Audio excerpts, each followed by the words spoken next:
Chapter 30, we were talking about fiscal policy. We said we're going to talk about the budget, talk about what's happened in our budget over the recent periods, understand something about expenditures, tax revenues, deficits, all that terminology. And then something which we haven't done before is understand the supply side effects of fiscal policy. Okay? And I think that was where we ended yesterday, just having we sort of introduced that concept.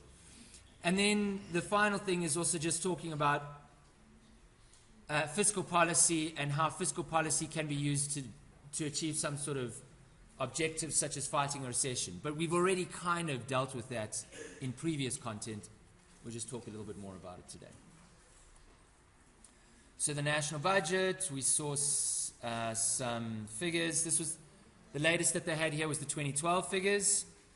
And then we just looked on the National Treasury website, we just looked at what those latest figures were. We saw that if we extend this budget balance into the future, that's kind of what we've seen over the past 5 years. Same with revenues and expenditures. Revenues, no real change to what we see there. But expenditure, we got a lot more expenditure on things like current payments, which is not fantastic. That document that we looked at yesterday, though, I'll put it onto Sakai. But remember there was that, we looked at that little like pink block. But that pink block was part of a bigger document. It was about 3 pages. And that bigger document is a summary of the whole budget, which is, obviously pages and pages and pages. So that little PDF that's about 3 pages summary, I'll put that onto Sakai where it gives you the latest figures. It shows you exactly what government is spending money on, where all that money is going. As I said, most of it goes to salaries. But when I say salaries, that's, like municipal employees, it's teachers, it's doctors, it's everyone that the state employs, basically. And that's where most of that current payment goes to. Very little on infrastructure, which is not ideal. Especially when we consider the supply side effects of a fiscal policy when we impose a tax. Right? What does imposing a tax do? It reduces the incentive to work. Or shall we say, it raises the required wage that laborers demand to supply a given quantity of labor. Right? So in effect, it shifts our labor supply curve to the left, which lowers employment, and that lowering of employment decreases output.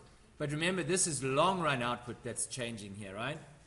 This is the long-run aggregate supply curve. So that's not good.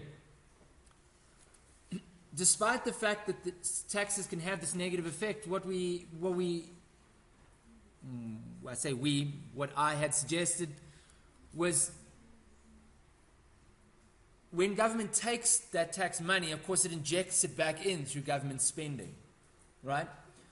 So it's not like this decrease in labor and this decrease in growth is the only effect, right? Government can take that money, extract it from certain private industry and inject it back in other ways through offering things like political stability, which provides an incentive for people to invest, right? Building road infrastructure, providing electricity infrastructure. These are all things that would then counteract this decrease. The problem, of course, in the South African context is we see very little of that relative to payment of things like government officials' salaries, right? So our current spending, the taxing itself is not necessarily the issue. And the point I'd actually made previously when we looked at this period here, where I said actually people were kind of less reluctant to pay taxes. In other words, kind of happier in a sense to pay taxes. During this period there was a lot of communication that was aimed at saying, listen, we're taking your tax money and we're doing good stuff with it, right? Pay your taxes, we're making this economy grow and we're using it in a good way, right? And a lot of goodwill was built up, which has subsequently been, eroded, destroyed, undermined. I think everyone knows that that money is not being spent in the way that, let's say, it was promised it would be spent, right? So, that undermines the tax collection of the government itself. And currently, remember that the whole tax system is under the control of Tom Moyane, and there was that problem with SARS trying to basically achieve political goals, and in doing so has taken its eye off tax revenue collection, and we've seen tax revenue collection, fall. Apart from the fact that we're going through a recession with very minimal growth, which also doesn't help your tax revenues. Whew, yeah, plenty of bad news. And then I think that was where we left it. Any questions on these diagrams here?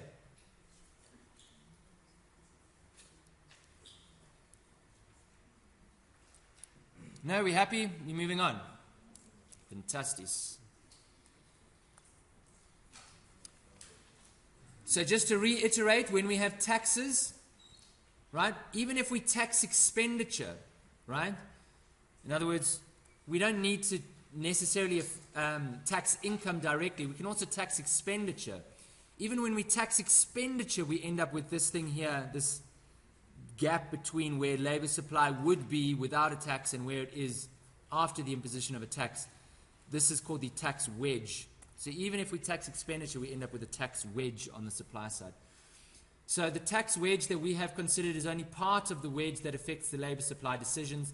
Taxes on consumption expenditure add to that wedge because they raise the prices paid for consumption goods, which is the equivalent to a cut in your real wage.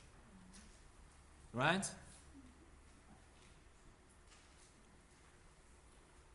In other words, even if you tax consumption, not even income, you tax consumption. In taxing consumption, you raise the price of goods and services, which means that laborers' real wages fall, which then has the same effect as if you tax their income, right? So we end up with the same kind of tax wedge, even if we tax expenditure. Okay? That's the supply side effect of taxes. Taxes and the incentive to save and to invest. Of course, a tax on interest income, in other words, if you earn interest when you invest, if you save, you put your money away through savings, which then gets borrowed and invested. Once it's invested, you get paid an interest return on your savings. If that interest return is taxed, that weakens the incentive to save. And that drives a wedge between after-tax interest earned by savers and the interest rate paid by firms. So obviously, if you reduce the incentive to save, that decreases the supply of loanable funds, which raises interest rates as well. Makes it more expensive to invest. Remember, an investment in the long term turns into capital, which is growth, or needed for growth. So another supply side effect.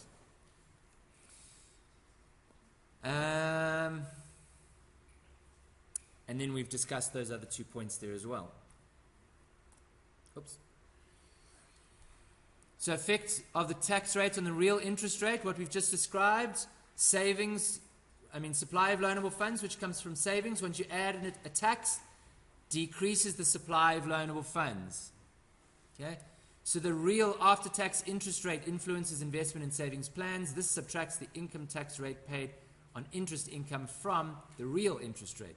But taxes depend on the nominal interest rate, not the real interest rate. So the higher the inflation rate, the higher is the true tax rate on interest income. So essentially what we just described previously. You decrease supply of loanable funds and you increase interest rates. Decreases investment spending. Okay. Then we have something called the Laffer curve. I don't really know how you pronounce it, but That's how I pronounce it. What we're looking at here is the relationship between your actual tax rate and the amount of tax revenue you can raise, which is an interesting question, right? And the suggestion is the following. As you increase the tax rate, okay, so as you increase the tax rate, you should be able to generate more tax revenue. That makes sense, right? If you're taxing income at 10%, you're going to earn a certain amount of revenue. If you tax the same amount of income at 20%, you're going to earn more revenue. That's the logic, right? So as you increase the tax rate, your tax revenues increase. That's great. But what the Laffer, or whatever, I'm going to call it Laffer, okay? What the Laffer curve tells us is it increases, but only to a certain point, and above a certain point, we actually start decreasing tax revenues. Why would that be the case? The idea here is once you get above a certain tax rate, you actually discourage people from working, right? You discourage people from investing. You discourage growth. You're taking so much, right, from the production process that you actually start having negative effects on the production process, right? And in so doing, you actually decrease production. And now, even though your tax rate is higher, your level of output is lower, right? So your total tax collection, remember, is tax collection is your tax rate times level of production or income or output. And the idea is if you increase T, that's great, little t, you will increase big T. But you will only increase big T as long as this Y, is either increasing or going down by less than your tax rate is going up. But above a certain tax rate, even though you're increasing your tax rate, this Y is just going down by so much that taxes, capital T there, is just decreasing. Right? So you want to kind of get an idea before you fiddle around with changing your taxes and you want to generate revenue, where you might be on this curve. Right? So there is certainly interest in trying to understand, or shall we say measure, the effects of tax rate changes. Oh, the other reason that you could end up with your tax going down once you're above a certain tax rate is you also increase the incentives for people to try and manipulate the system to avoid paying taxes, right? As the cost of paying taxes increases, your incentive to try and dodge those costs increases, right? So that's another reason why certainly very high tax rates are not necessarily good. Not an easy thing to measure. I'm not aware of any measurements done on the South African economy, but I would certainly be interested if there was. I'll take a look after this actually and see what I can find, and then put it onto Sakai if I do find anything. So the supply side debate then is that Laffer, whatever, and his supporters correctly argued that tax cuts would increase employment and increase output. So there was this guy, Laffer, who suggested this is what you see. And he was of the opinion in the United States, so he was talking about the United States, that the United States was over here. So he said, if you implement tax cuts, right, you would see an increase in employment and an increase in output. Because what's happening is we're actually stifling output because our tax rates are too high. That was the argument. And as soon as you cut those taxes, you'll see an increase in output. But he also said, what we will also see is an increase in tax revenues as we move to the left along this part of the curve. He was, however, he suggested these policy changes. I forget exactly when. I think it was in the late 70s. I could be wrong. He suggested these changes. The policy was done. Might even have been in the 60s, actually. And what we ended up with was, yes, an increase in employment, yes, an increase in output, but not an increase in tax revenue, right? In other words, it turned out that this is not the portion of the curve that the US was on. It was actually more like over here, and that decrease in the tax rate led to a decrease in tax revenues. Right? But we did have an increase in, there was an increase in output and employment in the US because you ended up with, don't have the diagram here, sorry. Anyway, you ended up with basically a shift in your aggregate supply curve to the right, which then increases employment.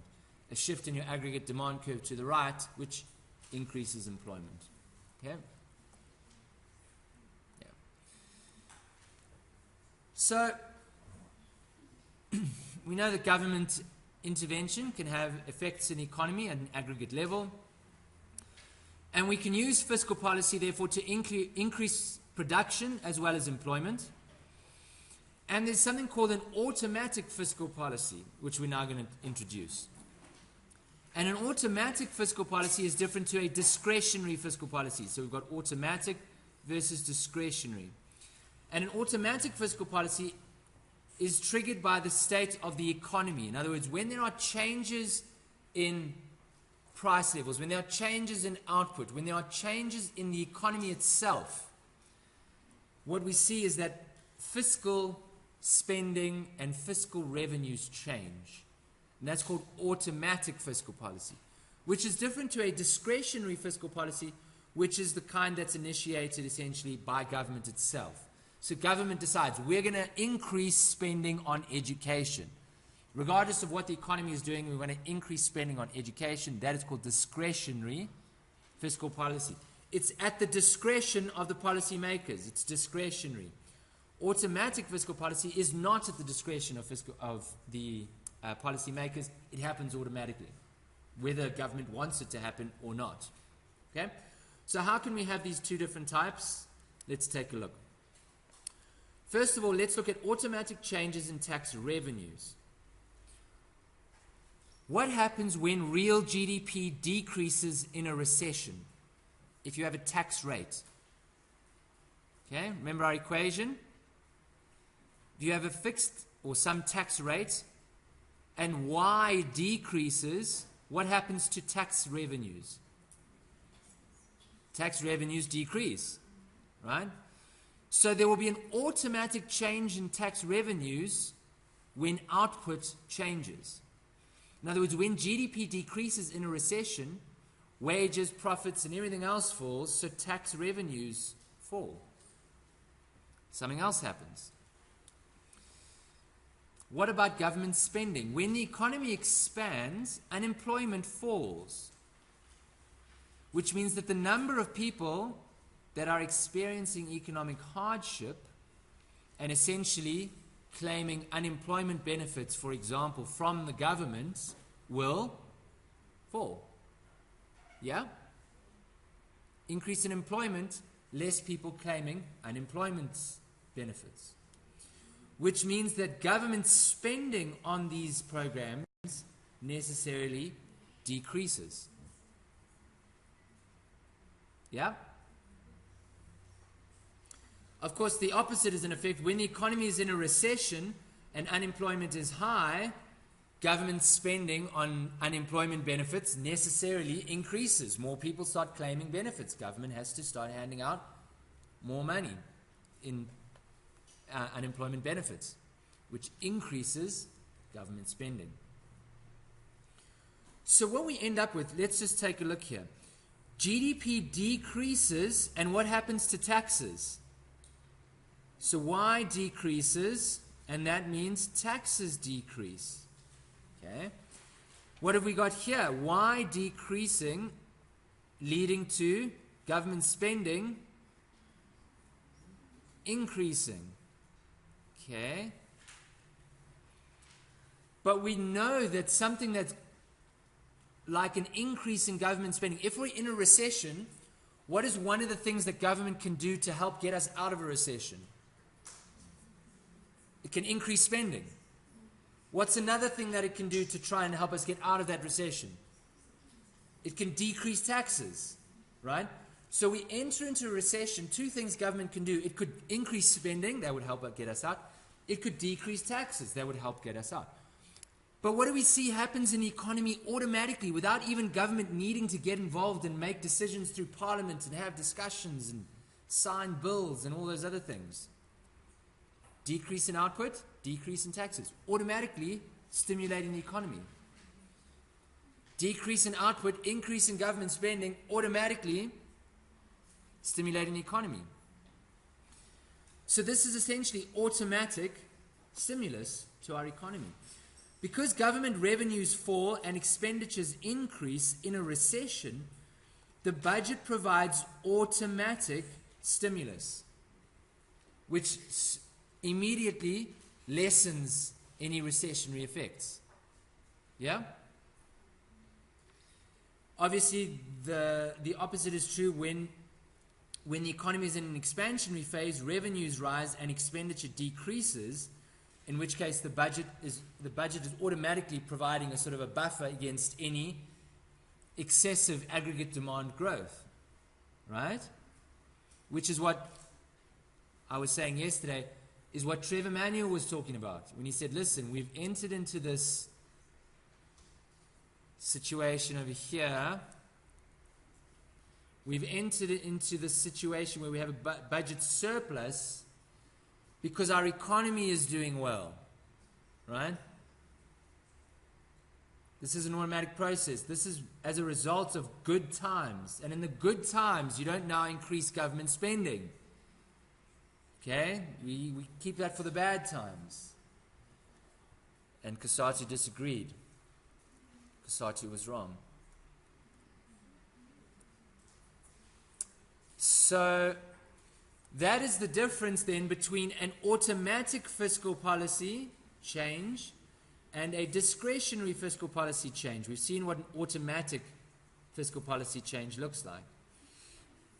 So if we look at a diagram of how this might look, if we have government revenues, right? So revenues, this is taxes.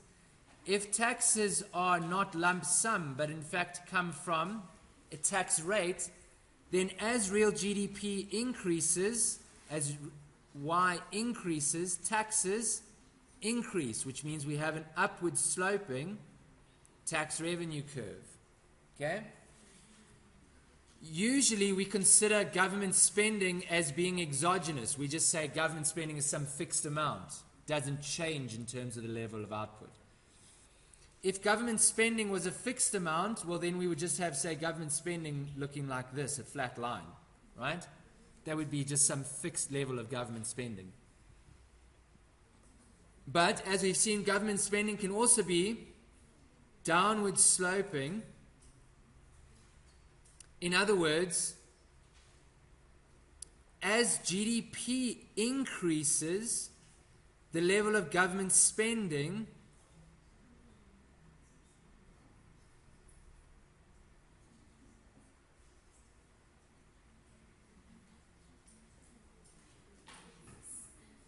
I don't know why it's decreasing here. Oh, sorry, yes, I am. My bad. As real GDP decreases, government spending increases, right? That's what we saw in our previous slide. As GDP decreases, government spending on things like social grants increases, right? Okay, so, sorry, I was looking at that diagram the wrong way around. As real GDP decreases, we can have a situation where government spending increases, right? Or alternatively, as real GDP increases, government spending tends to decrease. Why? Because you have less unemployed people, right? But what that means is if we're looking at the budget deficit, okay, the budget balance. If we're looking at the budget balance, remember, what is the budget balance? It's the difference between spending and revenue. Okay? So here's our revenue, here's our spending. If we look at the difference between spending levels Okay, there's spending for some level of output. There's spending, and here is revenue. At GDP of 3 trillion rand, our government spending is bigger than our government revenues. If our spending is bigger than our revenues, what does that tell us about the budget balance? It's a deficit, right? Now, if our GDP increases from 3 trillion rand to 4 trillion rand, we see that our government spending decreases. Government spending decreases, but our revenues increase. And in fact, we end up at a point where our revenues are equal to our expenditure. What is our budget balance in that case? It's a balanced budget, right? Remember? Should I just I'll show you the slide again.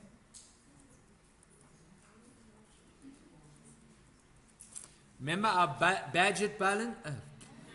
Wow. Our budget balance, right? If revenues are greater than expenditures, we have a surplus. If expenditures are greater than revenues, we have a deficit. If they are equal, we have a balanced budget.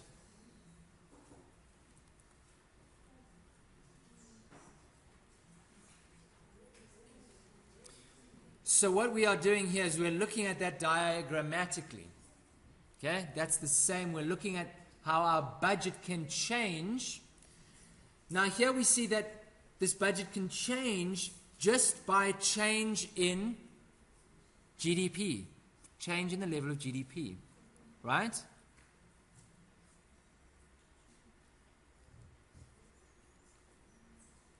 In other words, here's our potential GDP. Potential GDP at 4 trillion rands. Let's say our economy enters into a recession. If we enter into a recession, our output is falling below potential. Okay? Enter into recession and we fall below potential. Okay? If we fall below potential GDP, what's happening to our budget? Our budget is moving from a balanced budget into a budget deficit. And if we were at potential and we start expanding, so we move away from potential and we start an expansion, what happens as our economy starts growing to our budget? We end up with a budget surplus. So we have changes in the budget balance, but not because government is changing its fiscal policy through some discretionary process. It's happening automatically. The government has no control over that, really. It's automatic. You with me? So now we're going to introduce a couple of technical terms here. Here we've got potential GDP, and our budget is balanced at our potential GDP level. Okay? Budget is balanced at our potential GDP level.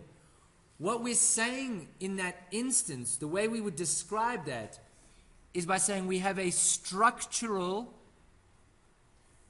balanced budget. Structural means at full employment, what would we have? Right? At full employment, when the economy is basically where it should be, I use the word should be in a, in inverted commas. When I say should be, I mean it's producing at its potential, right? At its potential, what does our government budget balance look like? In this diagram that we've got here, A, we have a balanced budget at full employment potential GDP. However, here's 3 different scenarios. Here's option B, right? If option B, okay, says that 4 trillion is our full employment level. If option B is our full employment level and our budget is balanced at full employment, we have a structural budget balance. A structural balanced budget. Sorry. If, however, let's say we had option A. So forget option B now. Just look at option A. Ignore B and C. Just option A. If option A was the full employment level of GDP, if option A, so this level 3 trillion, if that was full employment, and our level of government spending was greater than our level of government revenue, we would have a structural budget deficit. Structural budget deficit. At full employment, we have a deficit. And here's a third option, option C. Again, forget options B and A now. Just option C. If 5 trillion was full employment.